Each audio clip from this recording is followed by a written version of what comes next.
പത്തനംതിട്ട അടൂരിൽ നിന്ന് ഒരു അപകട വാർത്ത കൂടി വരുന്നുണ്ട്. സുജു ടി ബാബു ചേരുന്നുണ്ട് വിശദാംശങ്ങളുമായി. സുജു, എങ്ങനെയായിരുന്നു അപകടം? ഈ വിശദാംശങ്ങൾ എന്താണ് പുറത്തേക്ക് വരുന്നത്? വിനീഷ്, ഇന്ന് രാവിലെ 7:30 കൂടിയാണ് അപകടമുണ്ടാകുന്നത്. അടൂർ പത്തനാപുരം റൂട്ടിൽ ഏനാതിമംഗലം ഭാഗത്ത് വെച്ചാണ് സിമന്റുമായി വന്ന ലോറി കാറുമായി കൂട്ടിയിടിച്ചത്. കാറിൽ 4 യാത്രക്കാരുണ്ടായിരുന്ന വിവരമാണ് ലഭിക്കുന്നത്. 2 പുരുഷന്മാരും 2 സ്ത്രീകളും ആയിരുന്നു ഉണ്ടായിരുന്നത്. ഈ സ്ത്രീകളെയും അതുപോലെ 3 യാത്രക്കാരെ ഹോസ്പിറ്റലിലേക്ക് നാട്ടുകാർ ഉടൻ എത്തിക്കുകയും ചെയ്തിരുന്നു. വാഹനത്തിൽ കുടുങ്ങിയിരുന്ന ഡ്രൈവറെ പുറത്തെടുക്കാനായി ഫയർഫോഴ്സ് എത്തിയിരുന്നു. എന്നാൽ അതിനു മുമ്പ് തന്നെ നാട്ടുകാരും ആംബുലൻസിൽ കൊണ്ടുപോകുകയായിരുന്നു. പരിക്ക് പറ്റിയ ഒരു സ്ത്രീ ഹോസ്പിറ്റലിൽ വെച്ച് മരിച്ചതായിട്ടാണ് ഇപ്പോൾ വിവരം ലഭിക്കുന്നത്.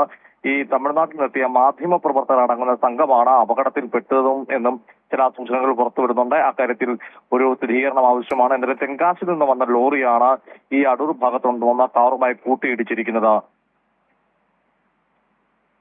ശരി, സുജു ടി ബാബു ആണ് വിശദാംശങ്ങൾ പങ്കുവച്ചത്.